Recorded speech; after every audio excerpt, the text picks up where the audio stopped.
नमस्कार. सर्वांचे मनपूर्वक स्वागत करून आज तुमच्यासमोर एक सत्य प्रेरणादायी यशोगाथा आम्ही उलगडत आहोत, जी तुमच्या माझ्या मनात रेंगाळणारी व खचलेल्या मनाला उभारी देणारी आहे.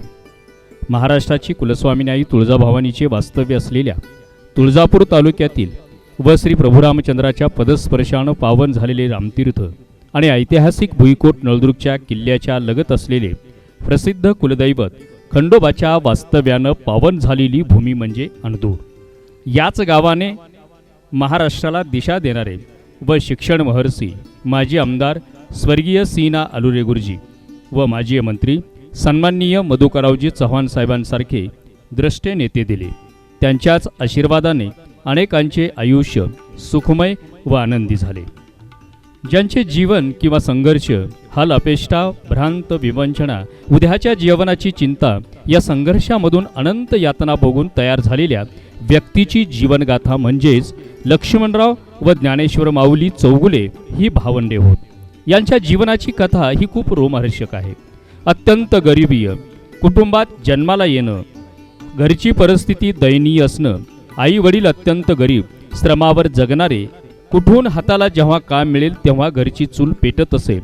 पावलोपावली गरिबीची चटके सोसत 7वी आणि 4थीचे शिक्षण पूर्ण केलेली ही भावंड एवढी मोठी झेप घेऊ शकतील असं कधी वाटलंही नाही आणि सांगितल्याने कोणाला खरं वाटणारही नाही असा थक्क करणारा यांचा जीवन प्रवास.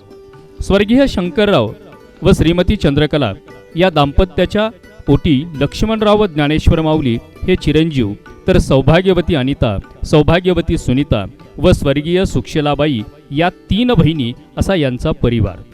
यांच्या जीवनात अनेक खाचखळगे दिसतात. भरती ओहोटीप्रमाणे यांचं जीवन, त्या परिस्थितीतून त्यांची जडणघडण होत गेलेली दिसते. माणसाचे जगणे एक अध्याय म्हणावा लागेल. दाहक अनुभवांचा तो एक निखारा असतो. जीवनाच्या या संघर्षाचे अनेक कंगोरे भरती ओहोटीत अनुभवायास येतात. अत्यंत कठीण परिस्थितीतून प्रयत्न व जिद्द बाळगून एक आदर्श तरुण पिढीसमोर त्याने एक ठेवला आहे. धुळीतून थेट ध्येयाकडे त्यांचा झालेला प्रवास हा इतरांना प्रेरणा देणारा आहे. लक्ष्मणरावांचे आजोबा व वडील सुरुवातीला पोटाची खळगी भरण्यासाठी अर्थात मोलमजुरी करून खाण्यासाठी म्हणून पैठणला गेले. तेथे एका मुकादमाकडे काम करू लागले. काही वर्षांनी आजोबा गावाकडे आले. कष्ट करून 7 एकर शेतजमीन विकत घेतली, पण परिस्थितीत काही सुधारणा झाली नाही. अशातच लक्ष्मणराव व ज्ञानेश्वर माऊली या 2 जिद्दी भावंडाची ही चित्रकथा. स्वर्गीय शंकरराव व श्रीमती चंद्रकला यांच्या पोटी 1 मार्च 1980 रोजी लक्ष्मणरावाचा तर 10 एप्रिल 1983 रोजी ज्ञानेश्वर माऊली यांचा जन्म झाला. दोघांचेही शिक्षण जेमतेम 7वी व 4थीपर्यंत झालेले. शिक्षणासाठी परिस्थितीमुळे त्यांची हेळसांड होत राहिली.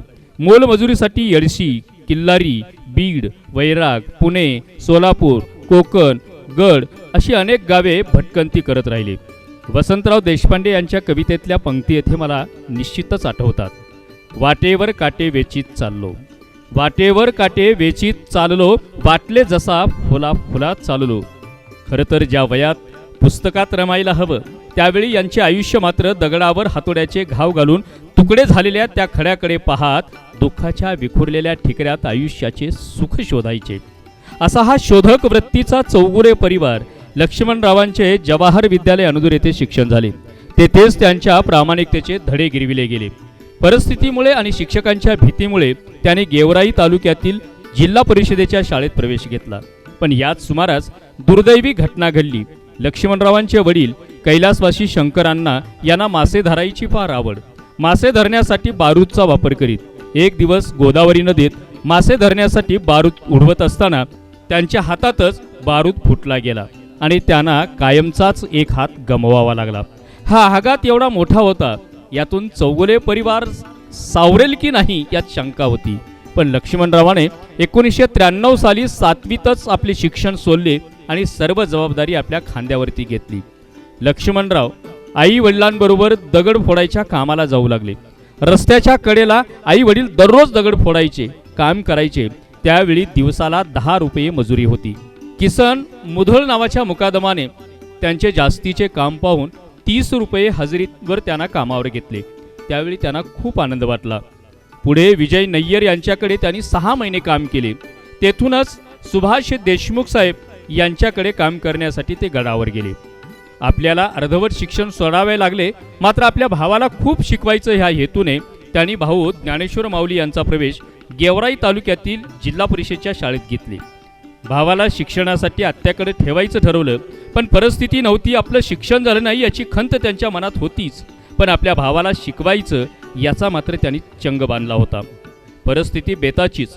एका वेळच्या खाण्याची भ्रांत. भावाला गेवराईला तर पाठवायचे, पण पैसे नव्हते. म्हणून घरात असलेला कोंबडा 150 रुपयाला विकला आणि आपल्या भावाला गेवराईला बसमध्ये पाठवून दिले. परंतु ज्ञानेश्वर माऊलीचे शिक्षणात लक्ष लागत नव्हते. त्यांचं मन रमत नव्हतं, म्हणून अर्ध्या वाटेतूनच कुंतलगिरीहून परत आले.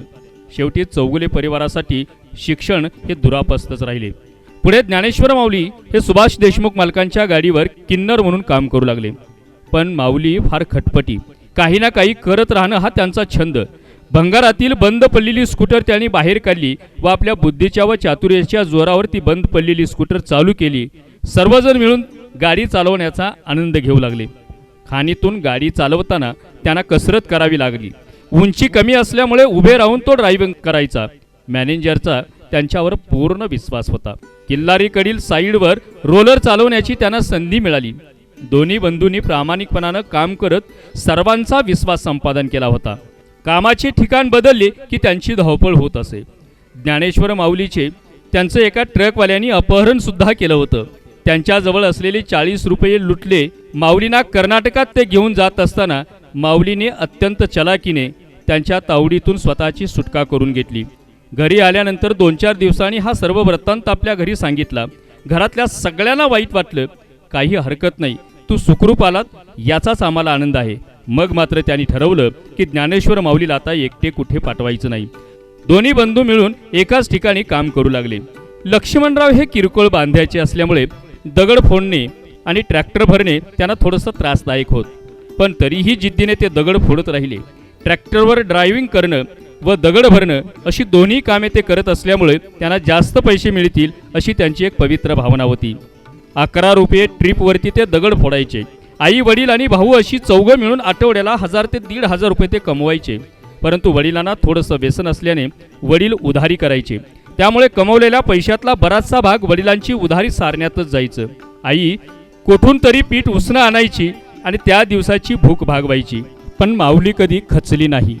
आपल्या पतीला साथ देत ती मुलाचा सांभाळ करीत होती.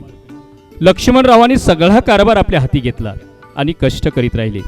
आईला कधीच कुणाच्या घरी पीठ उसणं आणण्याची वेळ येऊ दिली नाही. पुढे देशमुख कंपनीमध्ये ते रोलरवरती काम करू लागले. 1997, 1998 व 2001 या 3 साली त्यांनी आपल्या तिन्ही बहिणींचे विवाह करून भावाचे कर्तव्य पार पाडले. दोन्ही बंधूंचे काम पाहून व त्यांचा प्रामाणिकपणा पाहून मुकादम त्यांना कामावरून सोडायला तयार नव्हते. मुकादमानी रामराजे पाटील साहेबांकडे त्यांना पाठवलं. पण त्यांना माहीत होतं रामराजे पाटील साहेब आपल्याला सोडणार नाहीत. म्हणून त्यांची भेट न घेता, राहिलेले आपल्या मजुरीचे पैसे न घेता पुन्हा आपल्या गावी ते परत आले. वेगवेगळ्या भागात काम करत शेवटी 2003 साली आपल्या मूळ गावी अनदूरला परत आले. काही दिवस आजोबांनी ज्या छपरात दिवस काढले त्याच छपरात ते राहू लागले. पुढे भाड्याने घर करून राहू लागले. कष्टाने व जिद्दीने कमवत राहिले. भीमराव पाटील यांच्याकडे ते साईडवर काम करू लागले. देशमुख वस्तीवरती एक प्लॉट घेऊन बांधकाम सुरू केले. पुढे SP काळे या कॉन्ट्रॅक्टरदाराकडे JCPवर ऑपरेटर म्हणून 2 वर्ष काम करीत राहिले. दोन्ही भावंडाची तळमळ पाहून आता मात्र त्यांचा विचारविमर्श सुरू झाला आणि स्वतःचा एक टिप्पर भाड्याने घ्यायचं ठरवलं. परंतु टिप्पर भाड्याने घेतल्यानंतर त्यांचं मेंटेनन्स, त्यांचं भाडं याच्यामध्येच आपली सगळी मजुरी जाईल आणि आपण पुन्हा मागचे दिवस येतील असं वाटायला लागलं. शेवटी आता लोन घ्यायचं आणि टिप्पर खरेदी करायचं असं ठरवलं. काळे मालकांनी त्यांचा प्रामाणिकपणा पाहून 25,000 रुपये ॲडव्हान्स दिले. 70 ते 80,000 रुपयाची जमवाजमव करून 2 लाख रुपये फायनान्स करून 2006 साली जुने टिप्पर त्यांनी विकत घेतले. सोलापूर अक्कलकोट रोडवरती काम सुरू झालं. स्वतःच्या टिप्परवरती काम करत करत सकाळी 9 ते रात्री 10 असा त्यांच्या कामाचा दिनचर्याच जणू ठरला होता. दिवसाला 4-5 हजार रुपये त्यांना मजुरी या कामातून मिळू लागली. कोकण साईडवरती महेश पाटील यांच्याकडे त्यांना काम मिळाले. परंतु महेश पाटील अत्यंत चलाक होते. त्यांनी त्यांची फसवणूक केली. महेश पाटील यांचे 2 साईडवरती काम चालत होते, एक 6 किलोमीटर अंतरावरती तर दुसरे 12 किलोमीटर अंतरावरती. तिथं मजुरीचा दर हा 1500 रुपये असताना सुद्धा नौक्यात चौगुले बंधूंना मात्र त्यांनी 6 किलोमीटरचं अंतर दाखवून 900 रुपये दराने त्यांची ट्रिप ठरवली. 6 किलोमीटर अंतरावरचं काम करून घेण्याऐवजी 12 किलोमीटर अंतरावरचं काम त्यांच्याकडून करून घेतले.